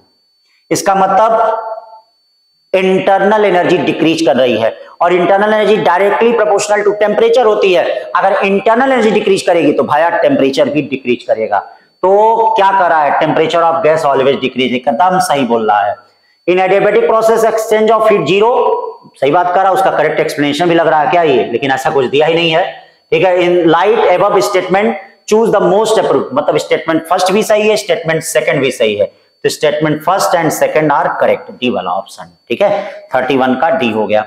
32 चलते हैं, in PN junction diode is forward bias. आप जानते हैं फॉरवर्ड बाइस जंक्शन में क्या होता है भैया, ठीक है, पी टाइप को बैटरी के क्या, ये ध्यान दो, पी टाइप को बैटरी के किस टर्मिनल से जोड़ते हैं, ये देखिए पी टाइप, बीच में डिप्लेशन लेयर बनती है, पी टाइप को बैटरी के पॉजिटिव टर्मिनल से जोड़ते हैं, ये देखिए प्लस और माइनस, बीच में डिप्लेशन लेयर बनती है। तो अब होता क्या, पी टाइप से एन टाइप में, एन टाइप से पी टाइप में इलेक्ट्रॉन होल का डिफ्यूजन होता है, जिसके कारण ये डिप्लेशन लेयर क्या, विड्थ उसकी कमजोर मतलब कम होती है। तो both the depletion region and barrier height are reduce, दोनों क्या करता है इसमें, रिड्यूस करता है। तो इसका कौन सा ऑप्शन, 32 का ए। फिर देखिए भैया 33 का रहा है, बड़ा अच्छा क्वेश्चन है, बड़ा प्यारा क्वेश्चन है। 33 का रहा है भाई कि if the resultant of two force of magnitude P and 2P perpendicular to P, then the angle between force, यानी P एक है देखो और एक देखो 2P है, इनका जो रिजल्टेंट है इस पे परपेंडिकुलर है, मतलब 90 डिग्री। आप जानते हैं कि tan अल्फा क्या होता है, इनके बीच का एंगल थीटा देख लीजिए। आप जानते हैं कि tan अल्फा इक्वल टू क्या होता है, b sine theta, 2p sine theta upon a plus p plus 2p cos theta, ये ध्यान दीजिएगा होता है। तो ये बताइए tan अल्फा क्या, tan 90 क्या होता है, infinity, 2p sine theta upon क्या हो गया, p plus 2p cos theta. मैंने आपको रटाया भी था, याद रखिएगा, क्लास में मैंने आपको रटाया था, क्लास में कहा था कि जब परपेंडिकुलर अगर पहले वेक्टर के परपेंडिकुलर हो तो a plus p plus cos theta equal to 0 याद रखना। क्या रटाया था, याद करो भैया, यही तो याद नहीं कर रहे हो तुम लोग। कहा था कि a plus b cos theta equal to 0 याद रखना, ठीक है। नहीं याद रख रहे हो तो यहां से प्रोसीजर देख लो, ये P होगा, ये 2P होगा, cos थीटा इक्वल टू 0 या cos थीटा इक्वल टू -1/2। -1/2 का मतलब कौन सा? 33 का A, 33 का A। अब चलते हैं 34 पे, देखते हैं 34 क्या कह रहा है भैया? 34 कह रहा है स्प्रिंग ऑफ स्टिफनेस कांस्टेंट के एंड नेचुरल लेंथ कितना हो गया? L is cut into 2 parts 3L/4। आप जानते हैं K inversely proportional to length होता है, तो याद रखिए जिसकी लेंथ 3L/4 है उसका स्प्रिंग कांस्टेंट 4K/3 होगा, और जिसकी लेंथ L/4 है उसका स्प्रिंग कांस्टेंट कितना होगा? 4K होगा। ये समझ में आया कि नहीं? क्यों नहीं, कैसे समझ में आया? अरे देखो ना, spring constant inversely proportional to length, तो इसका स्प्रिंग कांस्टेंट कितना हो जाएगा? 4K/3, और इसका स्प्रिंग कांस्टेंट कितना हो जाएगा? 4K। अब ऐसा कॉम्बिनेशन क्या होता है? पैरेलल का होता है। कैसा होता है? पैरेलल का। अगर पैरेलल का कॉम्बिनेशन होता है भाई, K डैश इक्वल टू क्या हो जाएगा? 4K/3 plus K। ये देखिए 4K/3 प्लस 4K, तो कितना हो जाएगा? 12 4 16, 16K बाई कितना हो गया? 3 हो गया। अब बताओ T इक्वल टू क्या होगा? 2π√। मास में कोई चेंज भैया? मास यम ही है ना? हाँ देख लो, अब मास तो यम ही लग रहा है, तो यम लग रहा है m/k कितना हो जाएगा? 16K/3K। 16K/3K का मतलब 16K/3 का मतलब ये 4 देखो बाहर आ जाएगा, 4 बाहर आ जाएगा तो π/2 √3m/k, π/2 क्यों भैया? ऑप्शन नहीं सही मिल तो रहा है, ये वाला है, क्या आ गया? B 2π√3m/16K। तो पैनी नजर रखनी है ऑप्शन पे कि ऑप्शन कहीं गायब ना हो जाए। ठीक है, फिर ये देखिए बड़ा प्यारा question, A source of 6.6 kilowatt produce 10⁻20 photon पर सेकेंड, देन सोर्स इज। अब देखना पड़ेगा सोर्स की वेवलेंथ क्या है। तो सोर्स की वेवलेंथ के लिए आप सबसे पहले क्या है, क्या आपको फार्मूला पता है? ये देखिए पावर P इक्वल टू पता है आप लोगों को, ये देखिए पावर P इक्वल टू 10⁻20 और h न्यू। तो पावर P कितना है? 6.6 इंटू 10⁻3, और ये देखिए 10⁻20, h कितना है? 6.6 इंटू 10⁻−34, और न्यू लगभग कितना आ रहा है? 10⁻17 आ जा रहा है। कितना जा रहा है? 10⁻17। देख लीजिए 10⁻17 आ गया। अब 10⁻17 आ जा रहा है तो इसका मतलब आप जरा हुआ निकाल दीजिए वेवलेंथ। तो वेवलेंथ क्या हो जाएगा? C equal to F lambda होता है, तो लेमडा इक्वल टू क्या हो जाएगा? C/न्यू। C कितना है? 3 इंटू 10⁻8, ये क्या हो जाएगा? 10⁻17। इसका मतलब 3 इंटू 10⁻17 में से 8 जाता है तो कितना बचता है? 9, या इसको हम लोग क्या कहेंगे? 0.3 एंगस्ट्रॉम कहेंगे। क्यों बेटा? आज ही हमने आपको एक्सरेज की वेवलेंथ बताई थी। एक्सरेज क्या होता है? 0.1 एंगस्ट्रॉम से 100 एंगस्ट्रॉम की रेंज में होता है। आज ही के लेक्चर में मैंने पढ़ाया है, आज ही जब फोटॉन स्टार्ट किया है, मालूम है ना? हाँ, तो ये अब बताओ 0.3 क्या होगा? एक्सरे, और एक्सरे पाई कहा जाती है। अरे कुलिज ट्यूब में ही एक्सरे का निर्माण होता है, ये कुलिज ट्यूब, इसीलिए कौन सा होगा? Coolidge tube. ठीक है ना? देख रहे हो ना कैसे क्वेश्चन थोड़ा सा घुमा दिया गया है। हो सकता है कि आप परेशान हुए हो, लेकिन अगर पढ़ेंगे तो परेशान नहीं होंगे। ठीक है ना? ये ध्यान रखिएगा, पढ़ना पड़ेगा भैया। बड़ा अच्छा क्वेश्चन 36 दे रहा है। 36 दे रहा है कि particle projected from the ground. ये देखिए, तो जब पार्टिकल प्रोजेक्टेड किया जा रहा है तो ये देखिए जब इसका समय 0 है तो देखो उसमें फेंकते वक्त वेलोसिटी कितनी है? ये देखो Vy मतलब इनिशियल वेलोसिटी कितनी है? ये Uy इक्वल टू 40 है। देख लो ये 40 है समय 0 पे, तो उसको अगर h ऊंचाई पे फेंका गया तो h इक्वल टू क्या हो जाएगा? ये बताओ, u स्क्वायर अपॉन कितना हो जाएगा? 2g, या h इक्वल टू uy कितना है? ये बताओ uy 40 का स्क्वायर अपॉन 2 इंटू जी कितना है? 10, या 160 अपॉन 2 इंटू 10, 0 0 कट गया, यानी कितना हो जाएगा? 1600, एक 0 रहेगा, 80 मीटर। कितना मीटर? 80 मीटर। 36 का बी। फिर चलते हैं 39 क्या कर 37 क्या कर रहा है बेटा? बड़ा अच्छा question. A satellite revolving around the earth in orbit of radius इतना, ऑर्बिट ऑफ रेडियस परसेंट, तो ये देखिए 1.02।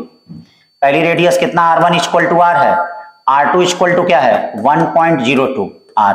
तो बताओ डेल्टा r क्या हो जाएगा? 1.02 r माइनस r, यानी 0.02 r हो जाएगा। ठीक है। डेल्टा आर अपॉन आर कितना हो जाएगा, ये देखो डेल्टा आर बाई आर क्या हो गया 0.02 हो गया। ठीक, अब करा टाइम पीरियड में कितना फ्रैक्शनल चेंज हो रहा है, तो ये बताओ time period T directly proportional to R पे 3/2 होता है। ठीक है, परसेंटेज चेंज आता है आप लोगों को, तो टी में कितना होता है जरा बताएंगे, डेल्टा टी अपॉन टी, और ये क्या होता है 3/2 delta R upon R into 100 करेंगे, कितना करेंगे ये बताइए, 3/2 delta R upon R into 100 कितना है 0.02, इसका मतलब, और 100 से भी तो मल्टीप्लाई करेंगे यानी 3%, कितना परसेंट होगा 3%। बड़ा अच्छा क्वेश्चन है, आ सकता है। ठीक है, तो याद रखें। 38 क्वेश्चन क्या करा भैया, 38 क्वेश्चन बड़ा अच्छा, geo station satellite can be parked only in equilateral orbit. ठीक है, जियो स्टेशन सैटेलाइट जो होते हैं वह इक्विलैटरल ऑर्बिट में चलते हैं, एकदम सही बात है भैया। ठीक है, मतलब इक्वेटोरियल, सॉरी इक्विलैटरल नहीं, इक्वेटोरियल ऑर्बिट में, पोलर वाले पोल के थ्रू चलते हैं। इनका टाइम पीरियड 24 आवर होता है, और the gravitational orbit, gravitational force pulls the orbit towards the centre of earth. सही बात है, ग्रेविटेशनल फोर्स अर्थ के सेंटर की तरफ होता है और सेंट्रीफ्यूगल फोर्स बाहर की तरफ होता है, जिसके कारण वह निश्चित ऑर्बिट में रिवॉल्व करता है। फर्स्ट भी सही है, सेकंड भी सही है, और सेकंड उसका क्या है करेक्ट एक्सप्लेनेशन है, तो 38 का डी हो जाएगा। 38 का क्या हो जाएगा डी। 39 क्या कह रहा है भैया, 39 देखिए 39 कह रहा है N AC circuit instantaneous voltage and current given by, देखिए वोल्टेज दिया गया है और करंट दिया गया है, कह रहा है कि एवरेज पावर, तो देखिए और फेज डिफरेंस भी निकालना क्या नहीं, तो एवरेज पावर देखो तभी निकाल पाओगे जब दोनों इक्वेशन एक में होने चाहिए। ये देखो एक साइन में है कॉस में है, तो पहले हम इन दोनों को एक में बना लेते हैं। तो एक में कैसे बनाएंगे, ये देखो एक में बनाने के लिए, देखिए एक में बनाने के लिए पहला इक्वेशन v इक्वल टू क्या है 100 साइन, और ये क्या है 100 पाई टी, और ये देखिए ये करंट आई कितना हो जाएगा 20 sine 100 pi T minus π/6 plus, क्यों भैया ट्रिग्नोमेट्री ध्यान दीजिएगा, साइन π/2 प्लस थीटा क्या होता है कॉस थीटा, तो π/2 plus theta cos theta, π/2 minus π/6 π/3, हाँ π/3 तो ये कितना हो जाएगा equal to 20 sine 100 pi T और प्लस क्या हो गया π/3 फिर डिफरेंस निकल गया। अब पावर क्या हो गया, पावर हो गया VRMS IRMS cos π/3, VRMS कितना होगा भैया, VRMS 100/2, VRMS 100/2, IRMS 20/√2, cos π/3, cos cos 60 कितना होता है 1/2, तो 1/2 का मतलब 2 2 4, 4 से 5 यानी 500 वाट आ गया, कितना आ गया, अभी का ये ऑप्शन देकर आप 500 वाट चाहो तो टिक कर सकते हो, नहीं तो पढ़ लो। वाटलेस करंट कितना होता है पता होगा आपको, वाटलेस करंट कंपोनेंट कितना होता है IRMS साइन फाई, मालूम है कि नहीं, नहीं मालूम है तो जान लो, याद रखना वाटलेस करंट कंपोनेंट कितना होता है IRMS साइन फाई, तो IRMS कितना हो जाएगा पीक वैल्यू 20/√2, और साइन 60 कितना हो जाएगा, साइन 60 हो जाएगा √3/2, √3/2 का मतलब कितना हो गया 10, 10 का मतलब 5, एक मिनट कुछ गड़बड़ हो रहा है क्या, देख लेते हैं, ये 500 वाट सही है, 20 का मतलब कितना हो गया 10, 10/√2 और √3 हो गया, इसको कैसे लिखा जा सकता है 5√2 लिखा जा सकता है, √3 यानी 5√6 सही लिख रहा है, इसका मतलब ये वाला सही है, कौन सा सही है ये वाला। ठीक है भाई, थोड़ा सा ध्यान दें हर चीजों को, सब अच्छा होगा। 40 question, which of the following is not characteristic of the diamagnetic material, भाई डायमैग्नेटिक रिपेल करता ही है, सस्पेटिबिलिटी ऑफ डायमैग्नेटिक, सस्पेटिबिलिटी तो डायमैग्नेटिक की टेम्परेचर पे डिपेंड नहीं करती है, काई और टेम्परेचर अगर आप कैसा आता है कांस्टेंट, क्लास में बताए हैं। 40 के बाद 41, in which of the following device the final image formed with the erect in nature, erect, अब देखिए एक सिंपल माइक्रोस्कोप में और एक गैलीलियन टेलीस्कोप में, दो में इरेक्ट बनता है, बाकी है टेलीस्कोप और कंपाउंड माइक्रोस्कोप उल्टा हो जाता है कि नहीं, तो केवल दो में, तो इसीलिए फर्स्ट वाला ऑप्शन है। 42 देख लीजिए, 42 क्या कह रहा है भैया, 42 कह रहा है यहाँ पे state wire current, what is the magnetic field at the centre of semi circular, तो मैग्नेटिक फील्ड कितना हो जाएगा B इक्वल टू μ0I/4R, और किधर की तरफ, ये देखो अंदर की तरफ होगा, मतलब अंदर ऐसे करंट जा रही है ना, what is the magnetic field at the centre of semi circular wire, semi circular, तो देखो इसके कारण नहीं होगा, ठीक है, इसके कारण नहीं होगा, जो होगा वह इसके कारण होगा। तो इसके कारण अंदर जाएगा, तो अंदर की तरफ कितना हो जाएगा, ये देखिए अंदर की तरफ अब सॉल्व करना पड़ेगा। सॉल्व चलिए करना पड़ेगा, तो सॉल्व करेंगे। म्यू नॉट कितना होता है, म्यू नॉट होता है 4 पाई इंटू 10 पावर -7। ठीक है, तो म्यू नॉट कितना हो जाएगा, म्यू नॉट अपॉन 4 पाई की वैल्यू 4 पाई इंटू 10 पावर -7। अब सॉल्व करना पड़ेगा। आई कितना है 12, आई कितना 12 है, 4 है, आर कितना है 2 इंटू 10 पावर -2। तो देखो 4 से 4 कट गया और ये कितना हो गया 2 इंटू 10 पावर -2। ठीक है, ये क्या बचा 12 3 36, ठीक 6 हो गया और 6 3 18, 6 3 18 यानी 19 पॉइंट कुछ आएगा, 19 पॉइंट कुछ और ये 10 पावर -2 ऊपर 10 पावर -4 यानी 1.9 इंटू 10 पावर -4 डाउन की तरफ होगा। सी वाला ऑप्शन होगा, अंदर की तरफ मैग्नेटिक फील्ड होगी। कैसे होगी, ठीक है, magnetic field at the centre of semi circular. ठीक है, एकदम सही है। अब चलते हैं 42 के बाद 43, बड़ा प्यारा क्वेश्चन। देखिए भैया रॉड लगे हुए हैं, देख लीजिए सब अच्छे क्वेश्चन है भैया। इस टाइप के क्वेश्चन हम लोग किए हैं, कुछ थोड़ा सा टेस्ट में भी अलग है। क्लास पढ़ रहे हैं, नीट लगा रहे हैं, जेई लगा रहे हैं, आईटी लगा रहे हैं, इनको कर रहे हैं। अब क्या चाहिए भैया, आप काहे नहीं सिलेक्शन होगा, क्यों परेशान हो रहे हो? अरे जो कर रहे हैं उसको फॉलो तो करो एक बार, तुम ही लोग दिखोगे हर जगह। ठीक है भैया, जितना हार क्या हो या जीत के जाओगे, याद रखना। बस जैसे कर रहे हैं वैसे क्या है, काम को अपना करते रहो, चुपचाप निरंतर अपने कार्य को करते रहिए। करा भैया इस तरह से, देखिए 4 रॉड है, करा है किस कोऑर्डिनेट में इनका सेंटर ऑफ मास पड़ेगा। तो पहले तो बिना चुपचाप आप लोग क्या है, ये 0 0 हो गया, सारे के सेंटर ऑफ मास का कोऑर्डिनेट निकाल लीजिए। इसका कितना होगा, ये देखिए ये डिस्टेंस l/2 है होगी, तो ये हो जाएगा 0, l/2। ये देखो ये क्या हो जाएगा 0, -l/2। समझ रहे ना, कोऑर्डिनेट निकालना है, यहाँ से l/2 है डिस्टेंस है। अब यहाँ से देखो ये डिस्टेंस, ये 2l है तो l है, तो इसका कितना होगा l, 0। इसका कितना होगा, इसका -l, 0। समझ गए ना, -l, 0। अब यक्स चलिए निकालते हैं, क्या निकालते हैं, यक्स निकालते हैं। आइए यक्स क्या निकालेंगे, ये देखो इसका -4ml। इसका यक्सियम क्या निकालोगे 0, इसका यक्सियम क्या निकालोगे 2ml, इसका यक्सियम क्या निकालोगे भैया 0 अपॉन कितना मास है 3 4 3 7 2 9 1 10 एम। अब बताओ भैया कितना हो जा रहा है, 4 2 6 हो जा रहा है ना, 4 2 6 मैं 4 में से 2 जाए -2 का मतलब -l/5। ठीक है, चलिए YCM निकाल लिया जाए। YCM कितना हो जाता है, अब जरा बताइए YCM क्या हो जाएगा। YCM हो गया भैया, YCM चलिए वहीं से लेते हैं, यहां से 4m × 0, ठीक है, प्लस यहां से कितना होगा 3l/2, 3ml/2 यहां से लेते हैं, यहां से क्या हो जाएगा -2ml/2 और उसका कितना हो जाएगा भैया, y वाला 0 हो जाएगा, अपॉन कितना हो जाएगा 10m। ये बताओ 3 में से 2 गया 2, 3 में से 2 गया 1, क्या भैया कुछ गड़बड़ हो जा रहा है क्या, कैलकुलेशन प्रॉब्लम, बाकी सब 0 हो गए।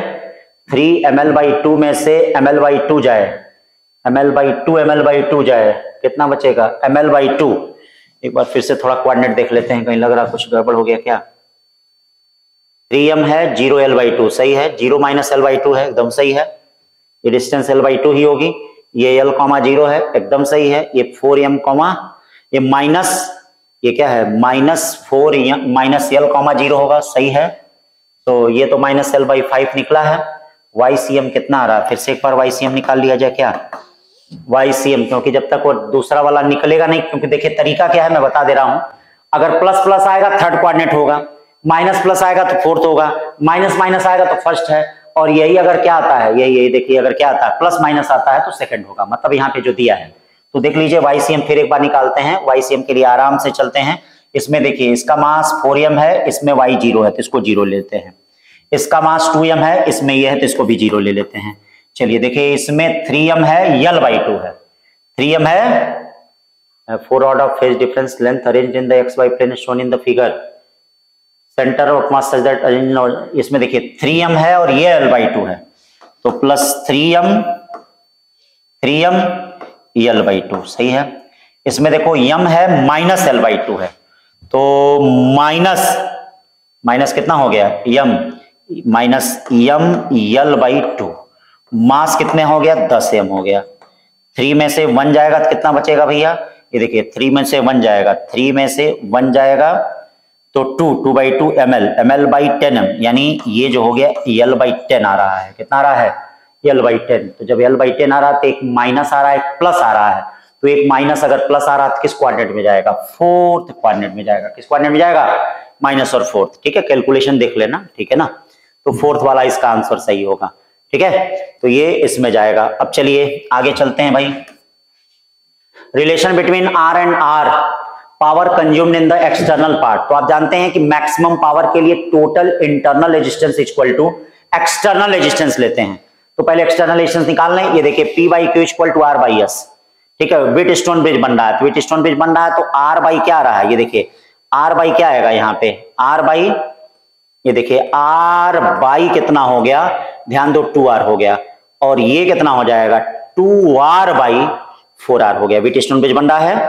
ये देखिए R और 2R 3R और 6R, तो 3R और 6R पैरेलल में, इसका मतलब 1/RP equal to 1/3R plus 1/6R, या 6R एलसीएम आया 2 + 1, या RP इक्वल टू क्या हो गया 2R। कितना हो गया RP इक्वल टू। अब देखिए मैक्सिमम पावर के लिए क्या होता है, external resistance equal to internal resistance. इसका मतलब 2R equal to small r, या R इक्वल टू क्या R/2। तो कौन सा ऑप्शन सही हो गया, बी। ये हो गया 44 हो गया। कौन सा हो गया 44। फिर चलते हैं 45। Current density of section of wire इतना। ठीक है, करंट डेंसिटी दे दिया है वेक्टर फॉर्म में, एरिया वेक्टर इतना। तो पहले करंट निकाल लो। करंट क्या होता है, मैंने आपको लिखवाया भी होगा कई बार। करंट जो होता है J.A होता है। चलो भैया, जब J.A करोगे तो Q इक्वल टू IT कर देना। Q इक्वल टू क्या कर देना, IT। Q इक्वल टू क्या कर देना, IT। मतलब J.A डॉट प्रोडक्ट निकाल लोगे ना, जब J डॉट प्रोडक्ट निकाल के Q इक्वल टू क्या कर देना, IT। जब Q इक्वल टू I2 करोगे तो इसका क्या आएगा 45 का D। 45 का क्या आएगा D। ठीक है ना भाई। फिर देखिए 45 के बाद 46 करा है, block slide on the rough horizontal surface इतना। The coefficient of kinetic friction, stopping distance due to friction, ये मैं आपको शॉर्ट नोट्स में लिखवाया हूं। Stopping distance due to friction याद रखना, S equal to U square upon 2μg। Stopping time due to friction याद रखना, T इक्वल टू मैंने दिखवाया है U अपॉन μg। तो यहां क्या पूछ रहा है, यहां पूछ रहा म्यू, तो mu equal to U square upon 2SG। अब देख लीजिए U स्क्वायर दिया ही है, U स्क्वायर कितना हो जाएगा 400, 2 यस कितना है 80 मीटर, G कितना है 10, 0 0 0 0, 4 अपॉन कितना 16, इसका मतलब 0.25 कितना हो जाएगा 0.25। 46 के बाद चलते हैं 47। 47 क्या करा भैया, the electric dipole with dipole moment इतना, place in the electric field इतना, और वेरी स्लोली इतना हो जा रहा डाइपोल मोमेंट। वर्क डन, तो वर्क डन देखिए क्या करना पड़ेगा, work done W equal to क्या करेंगे, work done W equal to final dipole moment, क्या final dipole moment initial dipole moment into कितना E करना पड़ेगा, कितना करना पड़ेगा E। ठीक है, work done by external torque, भाई work done W equal to final dipole moment कितना हो गया, ये देखिए W equal to -4I cap plus 3J cap. Initial dipole moment कितना हो जाएगा -3I cap -4J cap into 10 to power -30। और ये देखो डॉट प्रोडक्ट इलेक्ट्रिक फील्ड का कितना होगा 4000I कैप। अब देख लेना ये क्या हो जाएगा 4 3 7I कैप, बाहर भी माइनस होता है ना, हाँ बाहर भी माइनस होता है। अब देखो ये हो गया और ये क्या हो गया 3J, 3 में J में से J गया, क्या बचा -J कैप। ठीक है, साइन चेंज हो गया है, ध्यान देना, into 10 power -3 into 4000I cap. देखो 4 और 7 का मल्टीप्लाई करोगे 28 के आसपास आएगा, 28 मतलब यही आएगा आपका 28 के आसपास आएगा। कितना जा रहा है, ठीक है 4 7 28 की पावर को देख लीजिए, पावर 10 पावर माइनस कितना बोल रहा है 30 बोल रहा है, पावर 10 पावर माइनस हाँ 30, तो ये 2.8 बाहर भी माइनस रहेगा, work done W equal to minus में होता है ना, तो ये सब कट जाएगा, आपका कितना आ जाएगा ये वाला ऑप्शन सी वाला। ठीक, कैलकुलेशन थोड़ा स्ट्रॉन्ग रखिए।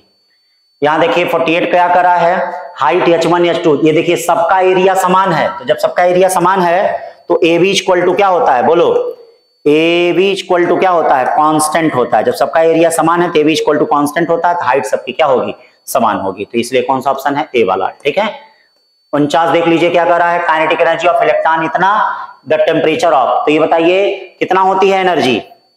ठीक है, EV इक्वल टू किसके बराबर होगा, EV इक्वल टू 3/2 kT होता है। तो ये बताओ क्या निकालना है, टेम्परेचर T इक्वल टू क्या होगा, EV 2EV/3K, सब कुछ पता है, E पता है, V पता है, K पता है, 3 पता है, सब कुछ रख दीजिए। V देखिए दिया है, इलेक्ट्रॉन का चार्ज दिया है, K बोल्ट्जमैन कांस्टेंट आपको पता ही है, 3 दिया ही है, सब कुछ रख दीजिए, आ जाएगा। इसका कौन सा आएगा, 500 डिग्री सेंटीग्रेड। ठीक है, कैलकुलेशन कर लेना। लास्ट में देखो बड़ा अच्छा क्वेश्चन 50, एक मेटल सरफेस दिया गया है, क्या दिया गया है, E1 दिया है, E2 दिया है, मैक्सिमम स्पीड कितना है, work function of metal surface, formula वही आपको पता ही है। ठीक है, क्या पता है, E इक्वल टू कितना, बोलो, देखो एकदम पेपर आउट है, ये आने वाला है। हाँ, मतलब पेपर आउट का मतलब हमें पता नहीं है, लेकिन हम बता रहे हैं, ठीक है ना। हाँ, बदनाम मत करना। एच न्यू माइनस कितना, ये देखो H new minus work function. ठीक है, और the ratio of maximum speed, photon की एनर्जी दे दी गई है, फोटान ऑफ एनर्जी, तो ये देखो भैया मैक्सिमम स्पीड मतलब एक minute sorry, half m v1 का स्क्वायर, ये दे दिया गया 4ev माइनस वर्क फंक्शन। ठीक है, हाफ m v2 स्क्वायर, ये कितना दे दिया है, 2.5 ev माइनस वर्क फंक्शन। तो कहा the ratio of maximum speed of photon electron photo electrons in 2 case is 2। ठीक है, 2 केस इज 2, तो v1 अपॉन v2 2 दिया है, इसका मतलब 4/1 इक्वल टू क्या हो गया, 4 electron volt minus 5, 2.5 electron volt minus 5, या कितना हो जाएगा 10 electron volt minus 4, 5 equal to 4 electron volt minus 5। ठीक है, 10 में से 4 जाता है, कितना बचता है, 6 इलेक्ट्रॉन वोल्ट, और 6 इलेक्ट्रॉन वोल्ट इक्वल टू कितना हो गया, 5 5।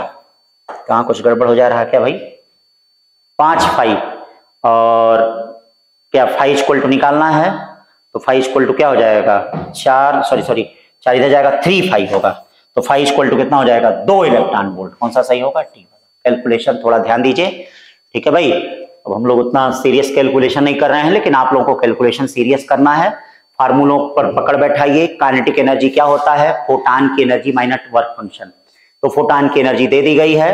वेलोसिटी का रेशियो 2:1 का मतलब 4/1 हो जाएगा, दोनों को मल्टीप्लाई कर लीजिए, यहां से 5 इक्वल टू कितना हो जाएगा, 2।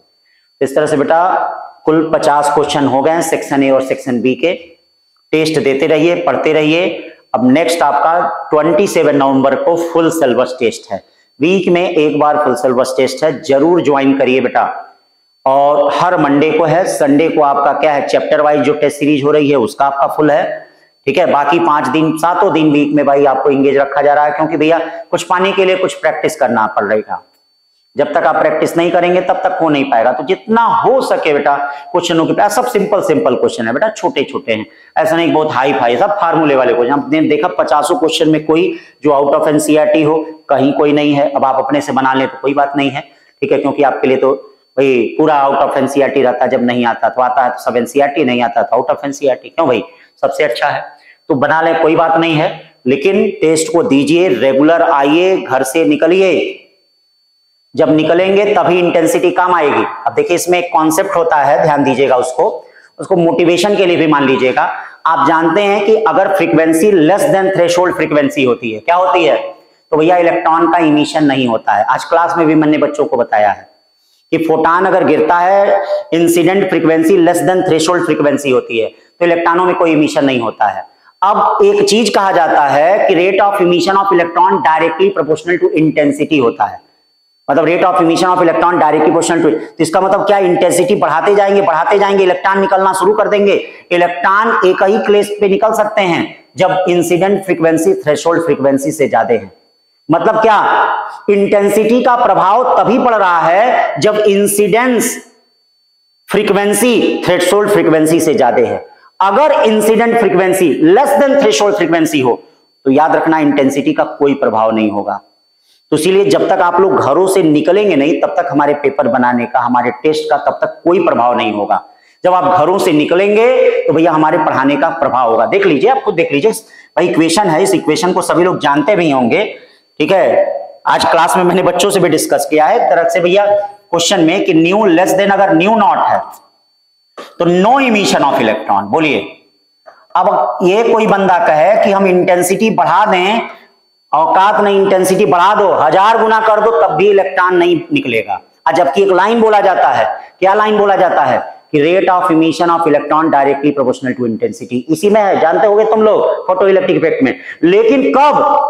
जब न्यू क्या होगा, न्यू नॉट से ज्यादा होगा। अब न्यू अगर न्यू मतलब अगर तुम पढ़ना चाहोगे, तुम घर से निकलोगे, तुम टेस्ट देने आओगे, तब जाके भैया अगर हम इंटेंसिटी बढ़ाएंगे तब जाके तुम्हारा रेट ऑफ इमिशन, पढ़ने का इमिशन, पढ़ने का कैप्चर करने का इमिशन तब बढ़ेगा। तुम्हारा पूरी फिजिक्स ही एकदम यार मोटिवेशन से भरी हुई है, पूरा फिजिक्स एकदम मोटिवेशन से एकदम क्या है, भरा हुआ है। हर एक कण इसका, हर एक क्वेश्चन, हर एक लाइन इसका मोटिवेशन से भरी हुई है। अगर घर से निकलोगे तो भैया इंटेंसिटी अपने चाहोगे पढ़ना, तब जाके हमारी इंटेंसिटी का प्रभाव पड़ेगा। नहीं कितनों भी कोई ऑनलाइन ऑफलाइन पढ़ाते रहे, कुछ भी करा, कितनों टेस्ट कराते, कोई फर्क नहीं पड़ने वाला है। तो इसीलिए पहले अपनी फ्रीक्वेंसी को थ्रेशोल्ड फ्रीक्वेंसी से बढ़ाओ, तो फिर उसके बाद देखो हम जितना इंटेंसिटी बढ़ाएंगे, जितना हम रिवीजन कराएंगे, जितना टेस्ट देंगे, देखो तुम्हारा प्रभाव बढ़ जाएगा।